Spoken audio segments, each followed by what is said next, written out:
Hello everyone. आज इस video में हम पढ़ेंगे एनसीईआरटी क्लास 7 का चैप्टर 6 जिसका नाम है natural vegetation and wild life. तो स्टूडेंट्स, इसमें सबसे पहले हम पढ़ते हैं एक सलीमा नाम की बच्ची है जो कि बहुत ही ज़्यादा एक्साइटेड है regarding her summer camp which she was attending.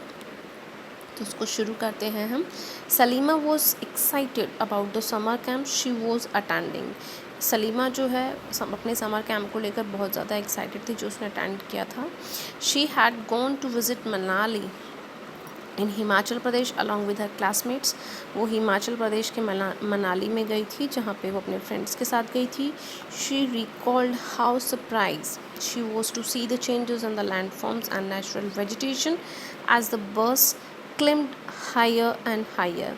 वो उन सब चीज़ों को रिकॉल करती है, उन सब चीज़ों को याद करती है जो सरप्राइजेस उसने वहाँ पे फाइंड आउट किए थे। जैसे कौन कौन से चेंजेस उसने लैंडफॉर्म में और वहाँ की जो नेचुरल वेजिटेशन थी उसमें नोट डाउन किए थे। जैसे जैसे बस उसकी ऊपर की ओर गई थी तो वहाँ पे उसने नेचुरल वेजिटेशन में जो जो चेंजेस फील किए, she has to be recalled all the changes. The deep jungles of the foothills compromising sal and teak slowly disappear. यानी वहाँ पे जो नीचे जब बस उनकी स्टार्ट होती है तो वो जो जंगल वो देखती है, डीप जंगल्स थे वहाँ के फुट हिल्स में, वो धीरे धीरे जैसे टीक और साल के जो पेड़ थे वो धीरे धीरे डिसअपियर होते जा रहे थे। She could see tall trees with thin pointed leaves. अब जहाँ ऊपर की ओर बस जा रही थी तो वहाँ पे वो देख रही थी कि बड़े बड़े पेड़ आ रहे थे और वो बहुत ही, उनकी जो लीव्स थी वो थिन पतली थी, पॉइंटेड थी and cone shape canopies on the mountain slopes. She learn that those were coniferous trees. उसने फील आउट किया कि ये कॉन्फीरियस ट्रीज़ हैं जिनकी लीव्स बहुत ही शार्प होती हैं, नुकीली होती हैं। She notice blooms of the bright flower on the trees. उसने देखा कि उन पेड़ों के ऊपर खूब सारे फूल भी खिले हुए हैं। These were the Rhododendrons. The Manali, as she was traveling up the Rohtang Pass, she saw the land was covered with short grass and snow in the places. जो रोहतांग जो दर्रा है वहाँ से जब उनकी बस गुजरती है तो वो नोटिस करती है कि वहाँ पे जो लैंड है कवर्ड विथ शॉर्ट ग्रास, छोटी छोटी घास वहाँ पे उगी हुई है और काफ़ी वहाँ पे स्नो भी जो है वो कुछ प्लेसेस पे वहाँ पे उसको दिखाई देती है। तो स्टूडेंट्स, हम कह सकते हैं कि जैसे जैसे हम जो फिज़िकल चेंजेस होते हैं अर्थ के ऊपर वो हम नोट डाउन करते हैं कि अलग अलग जगह पे जब हम जाते हैं तो वहाँ की वेजिटेशन जो होती है, वहाँ की वनस्पति जो होती है वो डिफ़र हो जाती है। जिस तरह से कि अगर हम प्लेन्स की बात करें, डिज़र्ट की बात करें, प्लेटिक की बात करें तो वहाँ की वेजिटेशन अलग मिलेगी। और अगर हम किसी माउंटेन्स पे जा रहे हैं तो वहाँ की, और अगर वहाँ का टेम्परेचर और रेनफॉल का एवरेज अलग अलग है तो भी वहाँ पे वेजिटेशन में हमें जो है चेंजेस देखने के लिए मिलते हैं। फ्रॉम सलीमाज ऑब्जर्वेशन, सलीमा ने जो ऑब्ज़र्व किया, we summarise that there is a close relationship between height of land and the characters of vegetation. तो हम कह सकते हैं कि हम इस ऑब्जर्वेशन जो उसने फाइंड आउट किया उसको हम इस तरह से कह सकते हैं कि there will be a close relationship between height of land, कि जैसे जैसे हाइट ऑफ लैंड बढ़ती है, धरातल की जब हाइट बढ़ती है तो and the character of vegetation, और जो वनस्पति की जो विशेषताएं हैं उनके बीच में एक बहुत ही गहरा संबंध हम बता सकते हैं। With the change in height, जैसे जैसे हाइट बढ़ती है, ऊंचाई बढ़ती है, द क्लाइमेट चेंज, मौसम में बदलाव होता है, and that change natural vegetation, और उसी बदलाव की वजह से जो वहाँ की वनस्पति होती है उसमें भी हमें बदलाव देखने के लिए मिलता है। The growth of vegetations depend on the temperature and moisturiser. तो हम कह सकते हैं कि वेजिटेशन की जो ग्रोथ होती है, वनस्पति की जो ग्रोथ होती है वो डिपेंड करती है किस पे, मॉइस्चराइज़र और टेम्परेचर के ऊपर। It also depends on the factors like slopes and thickness of soil. हम ये भी कह सकते हैं कि वनस्पति जो है वो दो और फैक्टर्स पे भी डिपेंड करती है कि वहाँ पे वो किस तरह के ढाल पे पाई जा रही है और वहाँ पाई जाने वाली मिट्टी की थिकनेस क्या है। The type of thickness of natural vegetation varies from place to place. हम ये कह सकते हैं कि जो प्राकृतिक वनस्पति है उसकी हर जगह जो पाई जाने वाली उसकी थिकनेस है, उसका गहरापन है और उसका जो प्रकार है, दोनों ही हर जगह जो है वो अलग अलग पाई जाएंगी। बिकॉज ऑफ, क्योंकि of the variation in these factors, क्योंकि ये जो फैक्टर्स नीचे हम एक्सप्लेन कर रहे हैं वो उसके लिए जिम्मेदार है। Natural vegetation is generally classified into 3 broad categories as follows. हम कह सकते हैं कि नेचुरल वेजिटेशन जो है, प्राकृतिक वनस्पति जो है, उन्हें हम सामान्य तौर पर 3 कैटेगरीज़ में क्लासीफाइड करते हैं, डिवाइड करते हैं। जैसे फर्स्ट हम बात करते हैं फॉरेस्ट, जंगलों की। Which grows through where temperature and rainfall are plentiful to support a tree cover, कि जंगल जो है, फॉरेस्ट जो है, विच ग्रोज वेयर टेम्परेचर, जहाँ की उनको तापमान और बारिश जो है, are plentiful to support a tree covers, कि वहाँ पे उगने वाले जो ट्रीज़ हैं, पेड़ हैं, उनको अगर वहाँ का तापमान और बारिश उनको सपोर्ट करती है तो उस तरह के जंगल वहाँ पे पाए जाएंगे। Depending upon these factor dense and open forest are grown. इन दोनों फैक्टर्स पे यानी टेम्परेचर और रेनफॉल के ऊपर डिपेंड करते हैं कि वहाँ पे घने जंगल पाए जाते हैं या छितरे जंगल जो है वहाँ पे पाए जाते हैं। फिर हम बात करते हैं ग्रासलैंड की। ग्रासलैंड मतलब घास के जो मैदान होते हैं। Which grows in the regions of moderate rains, जहाँ पे अच्छी बारिश होती है वहाँ पे घास के मैदान हमें अच्छी मात्रा में देखने के लिए मिलते हैं। श्रब्स की बात करते हैं तो ये होती हैं झाड़ियाँ। तो thorny shrubs and shrubs grow in the dry regions, की जो सूखे क्षेत्र होते हैं जहाँ पे बारिश कम होती है तो उन क्षेत्रों में जो है हमें कटीली झाड़ियाँ जो हैं वो देखने के लिए ज़्यादा मिलती हैं। सलीमा वो sharing her experience of Himalayan trip with her father. Salima ने अपने इस हिमालयन ट्रिप की जो एक्सपीरियंस है, जो अनुभव है, वो अपने फादर के साथ शेयर करती है। Her father visited various places in the world. उसके फादर ने विश्व की कई सारी जगह पे वो घूमे हुए हैं। He told Salima about his observation of the variety of vegetation in the different parts of the different continent. तब उसके फादर जो हैं वो उसको अपने ऑब्जर्वेशन के बारे में बताते हैं जो उन्होंने अलग अलग कॉन्टिनेंट्स में एक्सपीरियंस किया है। He mentioned about coniferous forest in the sub polar regions. उन्होंने जो है कॉन्फिरियंस फॉरेस्ट के बारे में बताया जो कि सब पोलर क्षेत्रों में पाए जाते हैं। थ्रोनी बुशेस के बारे में बताया जो डेजर्ट एरिया में पाए जाते हैं। थिक ट्रॉपिकल हार्डवुड फॉरेस्ट के बारे में बताया इन द ह्यूमिड रीजन्स, जो कि ह्यूमिड रीजन्स में पाए जाते हैं। एंड मैनी मोर, और कई सारे जो वेराइटी ऑफ हम कहें कि फॉरेस्ट हैं उनके बारे में उन्होंने उनको बताया। Salima realise the Himalaya have almost all variety of vegetation which one can see while moving from the equator to the polar region। लेकिन सलीमा जो है वो ये ऑब्ज़र्व करती है, वो ये महसूस करती है कि हिमालय एक ऐसा क्षेत्र है जहाँ पे कि इक्वेटर से लेके पोलर रीजन तक जो भी वनस्पति पाई जाती है वो सारी की सारी वनस्पति हमें यहाँ पे देखने के लिए मिलती है। जितनी भी वैरायटी होती है वो सारी की सारी हम वहाँ पे ऑब्जर्व कर सकते हैं। The changes in the type of natural vegetation occur mainly because of the changes of climatic condition. हम ये कह सकते हैं कि नेचुरल वेजिटेशन के अंदर जो चेंजेस होते हैं, जो बदलाव होते हैं, वो क्लाइमेटिक कंडीशंस की वजह से होते हैं। Let us get to know the different type of natural vegetation of the world with their characteristic features and wildlife inhabiting there। तो चलिए अब हम विश्व में पाए जाने वाले अलग अलग जो वनस्पतियाँ हैं, प्राकृतिक वनस्पति है, और वहाँ पाए जाने वाले वन्य जीवों के बारे में हम पढ़ेंगे। तो सबसे पहले स्टूडेंट्स इसमें आता है फॉरेस्ट के बारे में हम पढ़ेंगे। तो सबसे पहले इसमें है tropical evergreen forest.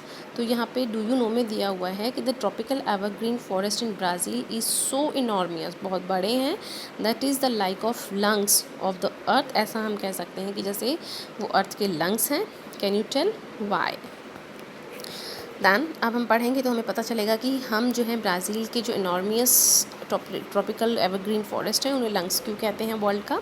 These forest are also called tropical rain forests. इनको हम ट्रॉपिकल रेन फॉरेस्ट भी कहते हैं। एवरग्रीन का मतलब है हमेशा हरे भरे रहना, तो इनको हम सदाबहार वन भी कह सकते हैं जो हमेशा हरे भरे रहते हैं।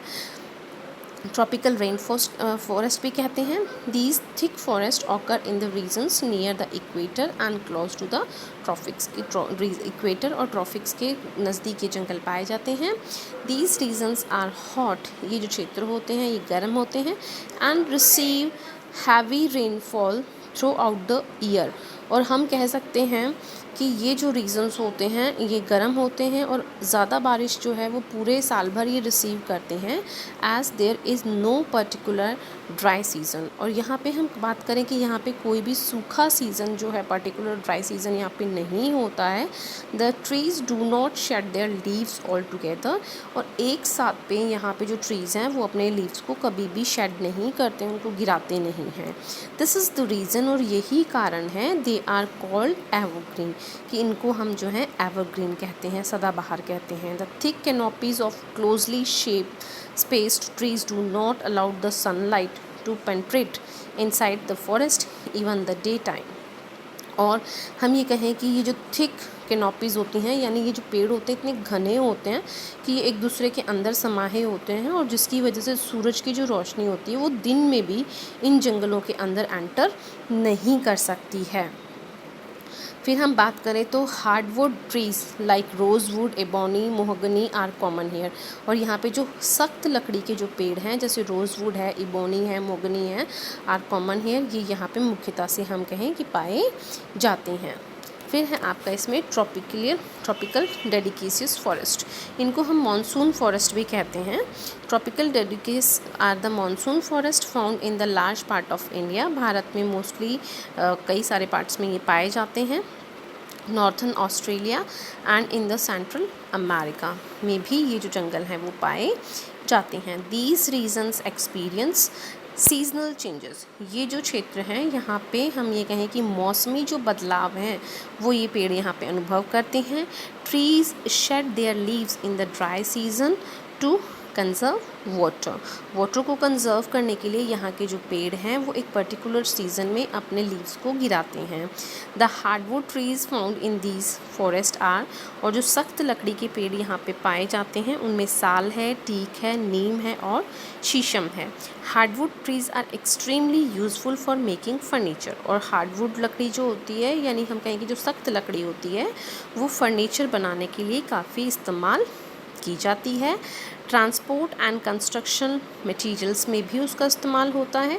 और यहाँ पे पाए जाने वाले जो वन्य जीव हैं उनमें हम बात करें तो टाइगर्स हैं, लॉयंस हैं, एलिफेंट्स हैं, लंगूर्स हैं, monkeys are common animal of these regions. यहाँ पे ये जानवर जो हैं इन जंगलों में पाए जाते हैं। अब हम बात करें थर्ड आपके temperate evergreen forest. The temperate evergreen forest are located in the mid latitude coastal region, यानी जो कोस्टल रीजन्स हैं यानी जो तटीय क्षेत्र हैं वहाँ पे इस तरह के जंगल पाए जाते हैं। They are commonly found along the eastern margin of the continents, कि हमारे जो कॉन्टिनेंट्स हैं उनके पूर्वी जो मार्जिन है, जो पूर्वी क्षेत्र हैं वहाँ पे पाए जाते हैं। फॉर एग्ज़ाम्पल अगर हम बात करें in south east USA, south China and in the south east Brazil, they comprise both hard and soft woods. यहाँ पे दोनों ही तरह की लकड़ियाँ पाई जाती हैं, सॉफ्ट भी और हार्ड भी।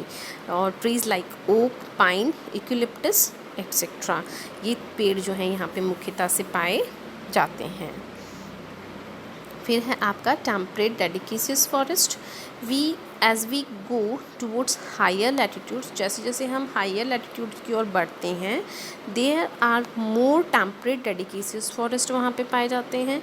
These are found in the north eastern part of USA, ये north eastern part of USA है, चाइना है, न्यूजीलैंड है और चिल है, and also found in the coastal regions of the western Europe. और हम ये कहें कि यूरोप का जो पश्चिमी जो तटीय क्षेत्र है वहाँ पे भी ये जंगल पाए जाते हैं।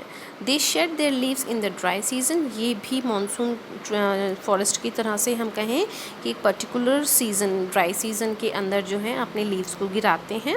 द कॉमन ट्रीज़ आर, यहाँ पे जो सामान्यतः जो पेड़ पाए जाते हैं वो कौन से हैं? ओक है, ऐश है, बीच है एट्सेट्रा। और यहाँ पे पाए जाने वाले वन्य जीव कौन से हैं? डियर हैं, फॉक्सेस हैं, वॉल्व्स हैं, are the animals commonly found here. Birds भी यहाँ पे जो पाए जाते हैं पीजेंट्स हैं, monals are the found hair.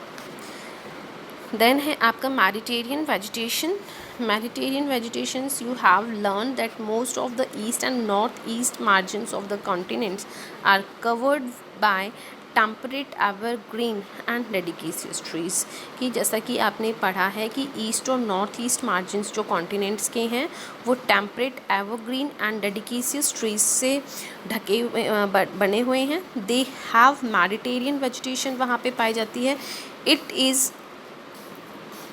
It is commonly found in the areas around the Mediterranean Sea in Europe, ये यूरोप के जो मेडिटेरियन एरिया है समुद्र का वहाँ पे भी पाया जाता है, अफ्रीका और एशिया।